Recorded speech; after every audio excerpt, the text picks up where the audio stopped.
મિત્રો, આજે આપણે વાત કરવાના છીએ નોન ક્રિમિલિયર સર્ટિફિકેટ મેળવવા બાબતે. તમે અરજી કેવી રીતે કરી શકશો? નોન ક્રિમિલિયર સર્ટિફિકેટ તમને શું લાભ આપી શકે છે? પ્રમાણપત્ર મેળવવા માટે તમારે કયા ડોક્યુમેન્ટની જરૂર પડશે, આ તમામ માહિતી તમને આ એક જ વિડીયોની અંદર આપવાની છે, તો વિડીયોને પૂરો જોવા વિનંતી. મિત્રો, જો તમને આપણા વિડીયો ગમતા હોય તો તમે એને લાઈક કરી શકો છો. તમારા મિત્રો સુધી શેર કરજો, જેથી તેઓને પણ ઉપયોગી થઈ શકે. અને ચેનલ પર પહેલી જ વખત મુલાકાત લેતા હોય તો સબસ્ક્રાઇબ અવશ્ય કરી લેજો, જેથી એવી કોઈ પણ માહિતી આપ સુધી સૌપ્રથમ પહોંચતી રહે. તો ચાલો શરૂ કરીએ. મિત્રો, સૌપ્રથમ તો તમને જણાવી દઉં કે આ ફોર્મ છે એ તમને આપણી ટેલિગ્રામ ચેનલ ઉપર મળી જશે, અથવા તો તમે તમારી નજીકની કોઈ પણ મામલતદાર કચેરીની ઓફિસ હોય ત્યાંથીને મફતમાં મેળવી શકો છો. તો મિત્રો, સૌપ્રથમ તમે જોઈ શકશો કે મુદ્દા નંબર 37માં પરિશિષ્ટ 3 છે એ તમારે ભરવાનું થાય છે. અહીં તમે ઉપર જોશો તો નોકરી અથવા તો શૈક્ષણિક સંસ્થાઓમાં પ્રવેશ માટે અનામતનો જો તમારે લાભ લેવો હોય તો તમે મિત્રો આ નોન ક્રિમિલિયર સર્ટિફિકેટ છે એ કઢાવી શકો છો. અને તમને નોકરીમાં અથવા તો શૈક્ષણિક સંસ્થામાં કે સરકારી ગુજરાત સરકારની કોઈ પણ સેવાઓની અંદર તમને આનો લાભ છે એ મળી શકે છે. તો મિત્રો, આ તો લાભની વાત થઈ. હવે આપણે વાત કરશું કે તમારે કઈ રીતે આને ભરવાનું છે.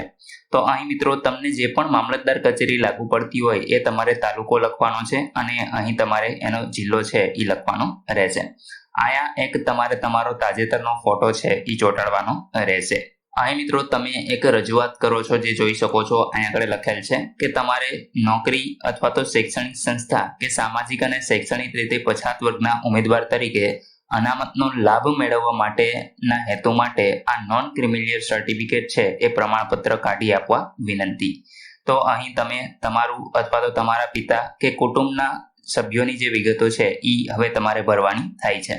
તો મિત્રો, સૌપ્રથમ તો તમારે તમારું નામ છે એ અહીંયા લખવાનું રહેશે. પૂરેપૂરું નામ લખવાનું છે. તમે ખાસ ધ્યાનપૂર્વક ભરજો, કારણ કે અહીંયા આગળ તમે જે નામ લખશો એ જ તમારા જે નોન ક્રિમિલિયરનું સર્ટિફિકેટ છે એમાં લખાઈને આવશે. ત્યાર પછી તમારે તમારી જન્મ તારીખ લખવાની છે, અને જન્મનું સ્થળ છે એ અહીં લખી દેવાનું રહેશે. મિત્રો, તમારું પૂરેપૂરું એડ્રેસ છે એ અહીંયા લખવાનું છે, જેમાં હાલનું અને કાયમી બંને અલગ હોય તો બંને અલગ લખવાના રહેશે, અથવા તો એક જ હોય તો એક અહીંયા આગળ તમારે લખી દેવાનું રહેશે. ત્યાર પછી મિત્રો, તમારે તમારો મોબાઈલ નંબર છે અહીંયા લખવાનો છે. ધર્મ, જાતિ અને પેટા જાતિ તમે એ જ રીતે અહીંયા આગળ સ્લેશ કરી અને લખી શકશો. ત્યાર પછી મિત્રો, તમારો વ્યવસાય જૂથ શું છે એ તમારે અહીં લખવાનું છે. અભ્યાસ કરતા હોય તો એ, અને જો કંઈ કામ કરતા હોય તો એ તમારે લખવાનું રહેશે. ત્યાર પછી મિત્રો, તમારા પિતાનું પૂરેપૂરું નામ અહીંયા લખવાનું છે, અને માતાનું નામ અહીંયા લખી દેવાનું રહેશે. જો કોઈ પરણિત મહિલા આ સર્ટિફિકેટ માટે એપ્લાય કરે છે તો એમના પતિનું નામ છે એ અહીંયા લખવાનું રહેશે. ત્યાર પછી મિત્રો, માતા પિતા જીવનસાથીનો જે દરજ્જો હોય એ તમારે અહીં લખવાનો રહેશે. ત્યાર પછી અહીં તમે જોશો કે એની અંદર પિતા અથવા તો માતાના કોઈ બંધારણીય હોદ્દાઓ હોય તો એ મિત્રો તમે અહીંયા હોદ્દો દર્શાવી શકો છો, અને હોદ્દો ક્યારે મળ્યો એ તારીખ તમારે લખવાની છે. જો અહીં તમને આ લાગુ ન પડતું હોય તો તમારે અહીંયા સામે છે એ ના એ પ્રમાણે લખી દેવાનું રહેશે. ત્યાર પછી પિતા અથવા તો માતાની જો કોઈ સરકારી નોકરી હોય તો અહીંયા એની જન્મ તારીખ, ત્યાર પછી નોકરી કચેરી કઈ જગ્યાએ એ કરે છે એ અહીંયા આગળ સંસ્થાનું નામ આવશે, હોદ્દો શું છે એ આવશે, એનું પગાર ધોરણ શું છે એ આવશે, અને જે તે જગ્યા ઉપર નિમણૂકની તારીખ છે એ અહીંયા લખવાની રહેશે. જો વર્ગ 1ની જગ્યામાં બઢતીની તારીખ અને તે સમયે ઉંમર જે પણ લાગુ પડતું હોય એ તમારે અહીં લખવાનું રહેશે. જો આમાંથી સરકારી નોકરી ન હોય તો તમારે અહીંયા ના એવું લખી દેવાનું રહેશે. ત્યાર પછી તમારા પિતાની આંતરરાષ્ટ્રીય સંગઠનોમાં જેમ કે સંયુક્ત રાષ્ટ્ર સંઘ એટલે કે યુનિસેફ, વિશ્વ આરોગ્ય સંસ્થા એટલે કે WHO વગેરેમાં કોઈ નોકરી હોય તો એ પણ તમે અહીંયા લખી શકો છો. મિત્રો, આ તમામ વિગત છે એ બહુ જ સહેલી છે, તમે વાંચીને પણ ભરી શકો છો. ત્યાર પછી પિતા માતાનું મૃત્યુ થયું હોય અથવા તો કાયમી અશક્તતા આવેલી હોય તો અહીં તમારે આ જે પ્રશ્ન છે એના જવાબ આપવાના છે. જેમ કે માતા અથવા પિતા બેમાંથી કોનું મૃત્યુ થયું છે. જો મૃત્યુ થયું હોય તો તમારે અહીંયા લખવાનું છે, અને મૃત્યુની તારીખ છે એ અહીંયા લખવાની રહેશે. તો આ મિત્રો તમે વાંચી અને ભરી શકો છો. ત્યાર પછી મિત્રો, માતા પિતાની જાહેર સાહસો અથવા તો ખાનગી સાહસોમાં નોકરી કરતા હોય તો એ પણ અહીંયા આગળ તમારે દર્શાવવાનું છે.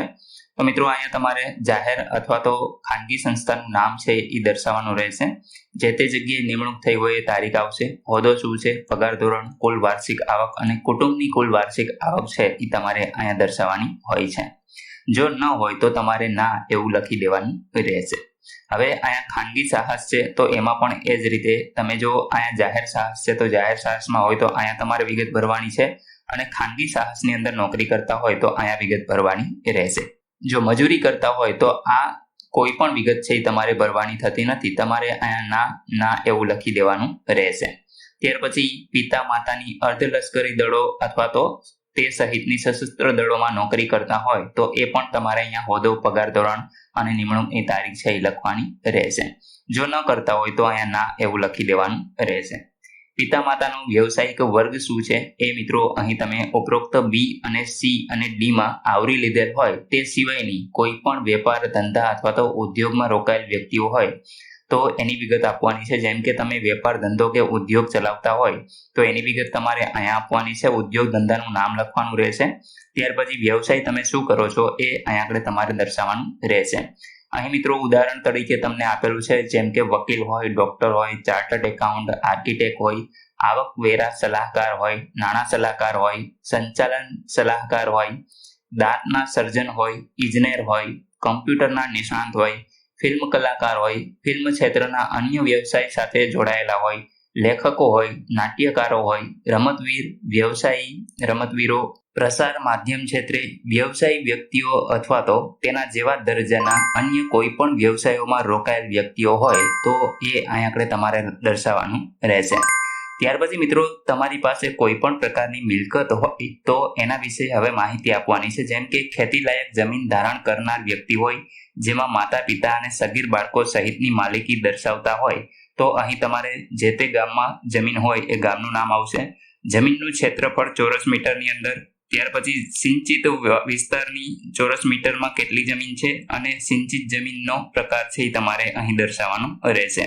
અહીંયા આગળ 3 તમને કોલમો આપેલા છે એમાં તમે દર્શાવી શકો છો.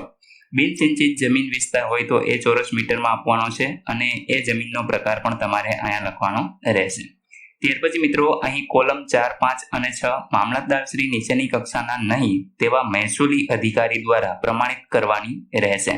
અહીં તમે જોશો તો 4 નંબર છે એ રાજ્યના ખેત જમીન ટોચ મર્યાદા કાયદા હેઠળ વૈધાનિક ટોચ મર્યાદા સામે ધારણ કરેલ સિંચિત જમીનના વિસ્તારની ટકાવારી છે. ત્યાર પછી અહીં કુલ સિંચિત જમીન છે અને ત્યાર પછી મિત્રો અહીં કુલ સિંચિત જમીનની ટકાવારી છે જે કોલમ 5 પક્ષમાં લીધા સહિતની અહીંયા તમે જોઈ શકશો. તો એ પ્રકારે તમારે આ જે તમામ વિગતો છે એ વાંચી અને જો તમને લાગુ પડતી હોય તો ભરવાની છે, અન્યથા તમારે ના એવું લખી દેવાનું રહેશે. ત્યાર પછી મિત્રો તમારે જો કોઈ વૃક્ષ બગીચાની અંદર તમે વાવેતર કરતા હો, જેમ કે કોફી, ચા, રબર વગેરે, સ્થળ અહીંયા આગળ તમારે લખવાનું છે. વાવેતરનો વિસ્તાર લખવાનો છે. ફળોના બગીચા હોય તો એ તમે અહીંયા દર્શાવી શકો છો. સ્થળ એનું લખવાનું છે અને એનો પણ જો વાવેતરનો વિસ્તાર હોય તો એ વાવેતરનો વિસ્તાર તમારે અહીં દર્શાવવાનો રહેશે.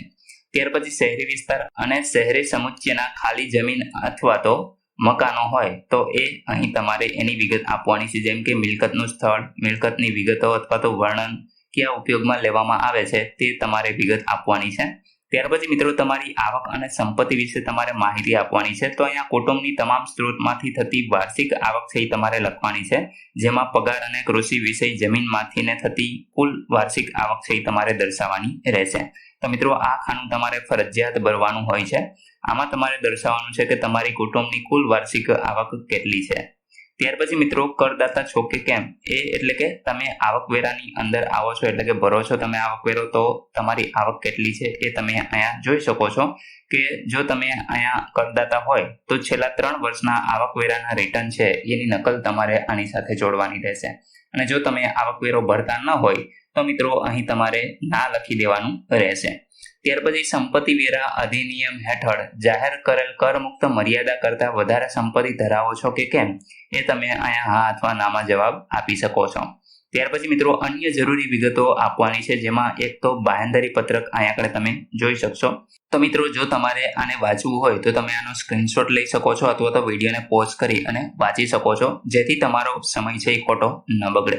આપણે મિત્રો આગળ વધશું, કારણ કે આ વિડીયો છે એ ખૂબ જ લાંબો થઈ જશે અને આમાં જેટલી પણ ડિટેલ આપેલી છે એ મિત્રો તમારે સમજી વિચારીને ભરવાની રહેશે.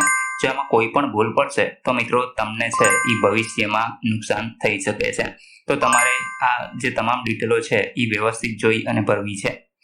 ત્યાર પછી અહીંયા સ્થળ છે એ તમે લખશો. અહીંયા તમારે તારીખ લખવાની રહેશે. મિત્રો આ ફોર્મ તમે જે દિવસે જમા કરાવો છો મામલતદાર કચેરી, એ તારીખ તમારે અહીંયા લખવાની હોય છે. ત્યાર પછી અહીંયા તમારું નામ આવશે, તમારી સાઇન આવશે અને તમારા પિતાની સહી છે એ અહીંયા નીચે આવશે. હવે આ એક નોંધ આપેલી છે, જેમ કે ગુજરાત સરકારના ઉન્નત વર્ગને બાકાત રાખવા માટેના માપદંડો અને નીતિ અંગેના ઠરાવ ક્રમાંક છે એ અહીંયા આપેલા છે, તો એ તમે જોઈ શકો છો. હવે મિત્રો પરિશિષ્ટનું બિડાણ અહીંયા આગળ પંચનામું છે એ તમારે કરાવવાનું હોય છે. જેમ કે પંચનામાની અંદર તમારા ગામની અંદર કોઈ પણ તમને જાણતા હોય એમાં 2 વ્યક્તિઓના નામ છે એ તમારે અહીંયા લખવાના હોય છે. તો એમાં મિત્રો પહેલું નામ છે એ કોઈ પણ વ્યક્તિનું અહીંયા તમને ઓળખતા હોય એનું લખી શકો છો. એ તમારા પરિવારમાંથી ન હોવા જોઈએ, એ તમારે ખાસ ધ્યાન રાખવાનું છે. કોઈ પણ ગામની વ્યક્તિ હોય એ ચાલે, પરંતુ તમારા ઘરના સભ્યોમાંથી કોઈ ન હોવા જોઈએ. ત્યાર પછી અહીંયા આગળ એની ઉંમર આવશે, ધંધો અને રહેવાસી. મિત્રો એક વાત તમને જણાવી દઉં કે આ બંને પંચોના છે તમારે આધાર કાર્ડની ઝેરોક્સ છે ફરજિયાત લેવાની હોય છે. તો એવા વ્યક્તિઓના જ નામ અહીંયા લખવા કે જે તમને આધાર કાર્ડની નકલ છે આપી શકે. તો અહીં એ તમે જોઈ લેજો. ત્યાર પછી અહીંયા બીજા પંચનું નામ, એની ઉંમર, ધંધો અને રહેવાસી. મિત્રો પંચો એટલે કે કોઈ પણ 2 વ્યક્તિઓ કે જે તમને ઓળખતા હોય અથવા તો તમારાથી વાકેફ હોય, તો એના તમે અહીંયા આધાર કાર્ડ લઈ શકો છો. ત્યાર પછી મિત્રો અહીંયા આગળ તમારે તમારા પિતાનું નામ છે એ લખવાનું હોય છે. અહીંયા આગળ પૂરેપૂરું તમારું સરનામું આવશે, તમે કેટલા સમયથી અહીંયા આગળ રહો છો એ આવશે. તમે આ જે પ્રમાણપત્ર છે એ શા માટે કઢાવવા માંગો છો, તો કે વ્યવસાય, ધંધો કે નોકરી, તો એ તમે અહીંયા આગળ નોકરી અથવા તો જે પણ કારણોસર કઢાવવા માંગતા હોય એ લખી શકો છો. ત્યાર પછી મિત્રો અહીં તમારે તમારું નામ છે એ લખવાનું રહેશે. ત્યાર પછી તમે નીચે સ્ક્રોલ કરાવશો તો અહીં મિત્રો તમારા માતા પિતાની વિગત છે એ આપવાની હોય છે, જેમાં તમારા પિતાનું નામ પહેલે આવશે. ત્યાર પછી એમની ઉંમર, સંબંધ અને વ્યવસાય કે ધંધો જે પણ કરતા હોય એ અહીંયા દર્શાવવાનું રહેશે. જો મજૂરી કરતા હોય તો અહીંયા મજૂરી એવું તમારે લખવાનું રહેશે. ત્યાર પછી બીજા ખાનામાં તમારા માતાનું પૂરેપૂરું નામ, એમની ઉંમર, સંબંધ અને અહીંયા આગળ જે પણ કરતા હોય એ તમારે દર્શાવવાનું રહેશે. મિત્રો મોટા ભાગે ગુજરાતની અંદર જે મહિલાઓ છે એ કામ કરતી ન હોય તો અહીંયા તમે ડેશ પણ કરી શકો છો. ત્યાર પછી મિત્રો તમે નીચે સ્ક્રોલ કરાવશો તો જે પણ પંચના નામ તમે અહીંયા ઉપર લખેલા છે એ બંને પંચોની અહીંયા આગળ સહી આવશે. પહેલામાં જેનું નામ લખેલું હોય તો અહીંયા આગળ એ વ્યક્તિની સહી આવશે અને બીજા નંબરમાં જે વ્યક્તિનું નામ લખેલું હોય તો એની સહી અહીંયા આવશે. ત્યાર પછી મિત્રો તમારે તમારી સહી છે એ અહીંયા નીચે કરવાની હોય છે અને તમારા પિતા અથવા તો માતાની સહી છે એ 2 માંથી કોઈ પણ એકની સહી તમે અહીંયા આગળ કરાવી શકો છો. ત્યાર પછી મિત્રો અહીંયા તમારે તલાટીનો સહી સિક્કો છે એ કરાવવાનો હોય છે. અહીંયા સામે સ્થળ લખશો. ત્યાર પછી અહીં પણ એક નોંધ છે એ આપેલી છે કે સરકારી પ્રાથમિક શાળાના આચાર્ય અથવા તો સરકારી અથવા ગ્રાન્ટ ઇન એડ માધ્યમિક શાળા કે ઉચ્ચતર માધ્યમિક શાળાના આચાર્યની રૂબરૂમાં તમે પંચનામું કરાવો છો અને એ જ માન્ય ગણવામાં આવશે. તો મિત્રો અહીંયા આગળ છે એ તમારે તલાટીનો સહી સિક્કો કરાવવાનો હોય છે. ત્યાર પછી મિત્રો તમારે નોન ક્રિમિલિયર પ્રમાણપત્ર મેળવવાનું એક સોગંદનામું કરાવવાનું હોય છે. તો એમાં મિત્રો કંઈ નહીં હોય, તમારે માત્ર એક 50 રૂપિયાનો સ્ટેમ્પ છે એ લેવાનો હોય છે. મિત્રો અહીંયા 20 રૂપિયા લખ્યા છે, પરંતુ આ છે એ જૂનું છે ફોર્મ છે એ હવેથી ને અપડેટ થઈ ગયેલું છે. તો તમારે 50 રૂપિયાનો સ્ટેમ્પ છે એ કઢાવવાનો હોય છે, કારણ કે 20 રૂપિયાનો સ્ટેમ્પ છે એ ઘણા સમયથી બંધ થઈ ગયેલ છે. તો અહીં મિત્રો તમારે તમારા પિતાનું નામ છે એ લખવાનું હોય છે, એમની ઉંમર કેટલી છે, એનો ધર્મ, જાતિ, પેટા જાતિ અને તે વ્યવસાય શું કરે છે એ તમામ વિગત અહીંયા લખવાની હોય છે. ત્યાર પછી એમનું એડ્રેસ છે એ તમારે અહીંયા લખવાનું હોય છે અને તમારું નામ છે એ તમારે અહીંયા દર્શાવવાનું હોય છે. જો તેમની કોઈ પુત્રી હોય તો અહીંયા આગળ મિત્રો તમારે પુત્ર અને પાલ્ય છે એ છેકી નાખવાનું હોય છે અને જો પુત્રનું નામ હોય તો અહીંયા પુત્રી અને પાલ્ય છે એ છેકી નાખવાનું હોય છે. તો એ પ્રકારે તમારે ભરી દેવાનું રહેશે. ત્યાર પછી મિત્રો અહીંયા આગળ ઘણા બધા મુદ્દાઓ છે એ આપેલા છે, જેને તમે સ્ક્રીનશોટ લઈ અને વાંચી શકો છો અથવા તો આ વિડીયોને છે એ પોઝ કરી અને વાંચી લેજો. અથવા મિત્રો આપણી ટેલિગ્રામ ચેનલ ઉપર આ ફોર્મ પણ હું અપલોડ કરી દેવાનો છું, તો ત્યાં તમે જોડાઈ અને આ ફોર્મને ડાઉનલોડ કરી શકશો. આની લિંક છે ટેલિગ્રામની, એ હું તમને આપણી વિડીયોની ડિસ્ક્રિપ્શનની અંદર આપી દઉં છું, તો ત્યાંથી તમે જોઈ લેજો. ત્યાર પછી મિત્રો છેલ્લા 3 નાણાકીય વર્ષની કુલ આવક મુજબ અહીંયા આગળ તમારે વિગત છે એ આપવાની હોય છે, જેમાં પગાર કેટલો છે, જો તમે કોઈ નોકરી કરતા હોય અથવા તો કોઈ ધંધા વેપારની અહીંયા આવક હોય તો એ તમારે દર્શાવવાની હોય છે. તો અહીં મિત્રો છેલ્લા 3 નાણાકીય વર્ષ છે એ તમારે અહીંયા લખી દેવાના હોય છે. તમે મિત્રો માની લો કે આ વર્ષે તમારે આ નોન ક્રિમિલિયરનું પ્રમાણપત્ર જોઈએ છે, તો મિત્રો તમારે છે એ અહીંયા આગળ લખવાનું રહેશે 23-24, ત્યાર પછી 22-23 અને 21-22, એ પ્રકારે તમારે વર્ષ છે એ લખવાના હોય છે. તો અહીં મિત્રો તમારે એ રીતે જો તમને અહીંયા પગારની આવક લાગુ પડતી હોય તો ભરવાની છે, અન્યથા તમારે આ ખાનામાં ડેશ કરી દેવાનું રહેશે. માની લો કે તમે મજૂરી કરતા હોય તો અહીં મિત્રો વેપાર ધંધાની આવકમાં તમારે મજૂરી લખી દેવાની રહેશે, અથવા તો વ્યવસાયની આવકમાં તમે લખી શકશો કે તમને જે પણ મજૂરી મળતી હોય એ, અથવા તો વાર્ષિક જે પણ આવક થઈ હોય એ તમારે અહીંયા લખવાની હોય છે. ત્યાર પછી કુલ આવક છે એ તમે અહીંયા દર્શાવશો, અને પ્રમાણપત્ર મેળવવા માટેની આવક, એટલે કે મિત્રો જે કુલ આવક હોય એ જ પ્રમાણપત્ર મેળવવા માટેની આવક હોય તો એ તમે આ ખાનામાં લખી દેશો. ત્યાર પછી મિત્રો તમે આને વાંચી લેજો. અહીંયા આગળ તમારા પિતાની સહી છે એ આવશે અને તમારી સહી છે એ અહીંયા નીચે આવશે. તારીખ અને સ્થળ તમારે લખી દેવાનું રહેશે. અહીં મિત્રો એક નોંધ પણ આપેલી છે કે આ સોગંદનામું અરજદારશ્રીના પિતા અને પિતા ન હોય તો એમના માતાએ કરવાનું હોય છે. આ સોગંદનામું નમૂના રૂપ છે. સક્ષમ અધિકારી જરૂરી જણાય તો અરજદારની તેમજ સ્થાનિક પરિસ્થિતિને અનુરૂપ માહિતી છે એ માંગી શકે છે. મિત્રો નમૂના રૂપે સોગંદનામામાં લાગુ ન પડતી બાબતોનો ઉલ્લેખ છે એ તમારે કરવાનો નથી. હવે મિત્રો અહીં તમે જોઈ શકશો કે આ પૂરેપૂરું ફોર્મ છે એ આપણે ફિલઅપ કરી દીધું છે. આપણે વાત કરશું કે આ ફોર્મ એટલે કે જે નોન ક્રિમિલિયર સર્ટિફિકેટ છે એ કઢાવવા માટે તમારે કયા ડોક્યુમેન્ટની જરૂર પડશે. તો મિત્રો અહીં તમે ઉપર સ્ક્રોલ કરાવશો તો પેલું જ પેજ છે એ તમને જોવા મળશે, જેમાં અહીંયા અરજી સાથે નીચેની વિગતોના પુરાવા છે એની પ્રમાણિત નકલ છે એ તમારે જોડવાની રહેશે. જેમાં મિત્રો અરજદારના પિતા અથવા તો પિતા ન હોય તો એમની માતાનું નોન ક્રિમિલિયર અંગેનું એક સોગંદનામું જોશે, જે આપણે હમણાં જ વાત કરી. રહેઠાણના પુરાવા, જેમાં ration card, light bill, municipal tax bill હોય તો એ પણ ચાલે, ચૂંટણી card, PAN card, driving licence, આમાંથી મિત્રો કોઈ પણ એક ડોક્યુમેન્ટ છે એ તમારે આપવાનું થાય છે. ત્યાર પછી તમારી શાળા છોડ્યાનું પ્રમાણપત્ર છે એ તમારે અહીંયા LC આપવાનું રહેશે. સામાજિક અને શૈક્ષણિક રીતે પછાત વર્ગની જાતિ અંગેના આધાર પુરાવા. મિત્રો આ ડોક્યુમેન્ટની અંદર તમારે શું આપવાનું હોય તો કે જો તમારા ભાઈ અથવા તો તમારા પિતાનું જો એક પ્રમાણપત્ર હોય તો એ તમે આપી શકો છો. મિત્રો જો કોઈ મહિલા પરણી અને પોતાના સાસરે જતી રહી હોય તો પણ એમને એમના ભાઈ અથવા તો એમના પિતાનું છે એ જાતિ પ્રમાણપત્ર અવશ્ય લઈ અને આપવાનું હોય છે. અને જો તમારા કુટુંબની અંદર મિત્રો કોઈ પણ પાસે સામાજિક અને શૈક્ષણિક રીતે પછાત વર્ગનું એટલે કે જાતિનું પ્રમાણપત્ર ન હોય તો તમે એનું જે LC હોય છે એ પણ આપી અને અહીંયા આગળ પુરાવા તરીકે આપી શકો છો. ત્યાર પછી અરજદારના પિતા, કાકા, ફોઈનું શાળા છોડ્યાનું પ્રમાણપત્ર અહીં તમે જોઈ શકશો, તો એ પણ તમે આપી શકો છો. અરજદારના પિતા અથવા તો માતાના છેલ્લા 3 વર્ષના આવકના પુરાવા છે એ તમારે આપવાના રહેશે. મિત્રો જો તમારી પાસે જમીન હોય તો 7/12ના ઉતારા છે એ તમારે નકલ આપવાની રહેશે. મિત્રો જો તમારી પાસે કોઈ સંપત્તિ હોય તો એની વેરા પહોંચ અથવા તો એનું આકારણીનું પ્રમાણપત્ર એ તમારે આપવાનું થાય છે. ત્યાર પછી જરૂર જણાય તેવા કેસમાં સક્ષમ અધિકારી આવું પ્રમાણપત્ર અથવા તો રિપોર્ટ પણ માંગી શકે છે. મિત્રો અહીંયા આપણે 3 નોંધ આપેલી છે કે વિદ્યાર્થી અથવા તો ઉમેદવારને જે બાબત લાગુ પડતી હોય તેના પુરાવા છે એ તમારે રજૂ કરવાના રહેશે. જો તમારે આ પ્રમાણપત્ર છે એ અંગ્રેજીમાં જોતું હોય તો અહીં મિત્રો અંગ્રેજી OBC પ્રમાણપત્ર મેળવવા માટેનું અરજી ફોર્મ છે એ તમારે અંગ્રેજીમાં ભરવાનું રહેશે. અરજદારને ફોટા સહિતનું પ્રમાણપત્ર આપવાનું હોવાથી અરજદારે રૂબરૂમાં જ આવવાનું રહેશે. એટલે કે મિત્રો તમારે જો નોન ક્રિમિલિયર સર્ટિફિકેટ કઢાવવું હોય તો રૂબરૂ તમારે જવું જોશે, કારણ કે ત્યાં તમારો લાઈવ ફોટો છે એ પાડે છે. હવે મિત્રો એક અહીંયા આગળ બીજી પણ એક નોંધ છે કે જે સ્ત્રીઓ પરણિત હોય એ કિસ્સામાં આવક અંગેનું જો સોગંદનામું કરવાનું હોય તો એ એમના પિતા અથવા તો માતાએ જ કરાવવાનું રહેશે, અને આવક અંગેના પુરાવા તરીકે માતા પિતાના જે પુરાવા છે એ પણ રજૂ કરવાના હોય છે. તો એ અહીંયા તમે જોઈ શકશો. ત્યાર પછી જો તમારે શાળાએ એટલે કે નિશાળેથી જ કાઢી આપવામાં આવતું હોય તો મિત્રો આચાર્ય તથા જનસેવા કેન્દ્રમાં ફોર્મ સ્વીકારતી વખતે ઓપરેટરશ્રીએ પૂરતી ચકાસણી કરીને જ ફોર્મ છે એ સ્વીકારવાનું રહેશે.